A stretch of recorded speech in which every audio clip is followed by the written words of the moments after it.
Now at this point, we get a big scene that I think everyone's going to be talking about when it comes to this episode. Alice tells Daemon that he's ready to touch the weirwood tree, and we see he gets piled with the mega compilation trailer for Game of Thrones seasons 1 to 8. Weirwood trees are known for their mystical qualities, and they're abundant throughout the land. When the dragons fly over Harrenhal in the wide shot, we can see an island full of them. We know that Daemon's bed was made out of one as well, so it makes sense he'd keep having these visions in the night. Weirwood trees are seen as somewhere where you take oaths, and that's why the houses gathered there and why people like Jon Snow took the black in front of one. They're very sacred, and beyond that, we also have some behind the scenes shots of it, and know they hid a little Easter egg in the face. That belongs to George R.R. Martin, who is of course the author of the work. Now upon touching it, the first vision he gets is Brynden Rivers, aka the Three-Eyed Raven. We see this bird flying out from him and draw close attention to his birthmark. This is so we can confirm that it's the character, and he appeared quite heavily throughout the main series, but there was a bit of backlash because he had 2 eyes. Still seems like they messed him up because a guy's got 2 eyes again, but I'm guessing they had to do it to keep it consistent with the main show. I know people kind of go back and forth over whether that's even the real Three-Eyed Raven, but we're not going to get into we'll not get into that. Now Brynden was the bastard son of King Aegon IV, who was a Targaryen loyalist during the Blackfire Rebellion. I believe that we may see this at one point in the vision where Daemon steps over the corpses. It might not be, and I kind of feel like this is setting up the Duncan Egg series, which is coming next year, and I'd love to hear all your theories on that. Brynden, of course, has the powers of the Three-Eyed Raven though, so he could be seeing Daemon right now as Daemon's seeing him. From here, we then cut to the north and see the Marching of the Dead led by a White Walker. You'll likely recognize him from the main show, and he's here to highlight winter's coming. The Song of Ice and Fire has been heavily hinted at throughout the seasons, with this further cementing that notion. We then cut to a dead dragon, and it's a bit difficult to make out exactly who this is. It could be the one from the aftermath of the Gay Bannon, which is something I'll talk about later on in the video. If you have your own ideas for it though, they're probably right, but drop them below, as I'd love to read them and steal them for when I do a Daemon stream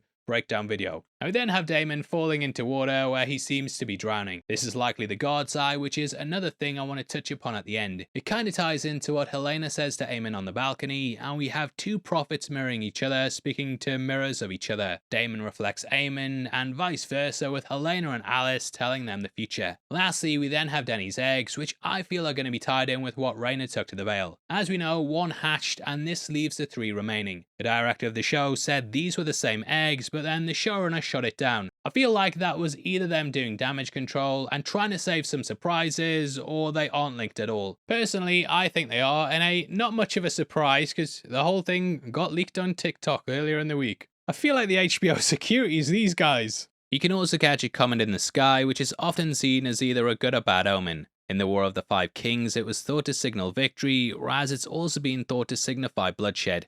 Daenerys saw this and thought that it signified she should go into the Red Waste, and yeah, there's lots of symbolism that comes from this comet. Now we then end with a shot of Dany's back with her dragons crawling over her. This comes from the end of the first season and the aftermath of the burning. It was suspected that she was dead, however she rose from the ashes with these 3 new beasts. This then set off a chain of events in which she'd storm King's Landing and then seize the throne. Didn't rule for too long, but this idea of a woman leading is then given to us in the next moment. We see Rhaenyra sat on the throne, foreshadowing what could come when she sacks King's Landing herself. This scene is of course very similar to when Aemond stood and looked at the throne earlier in the season. There Helaena came to him, and that's something that happens here. Again, it's tying these 2 characters together, and Helaena says he's a small part in a greater story. She says he knows his part now, and finally the character knows what he needs to do.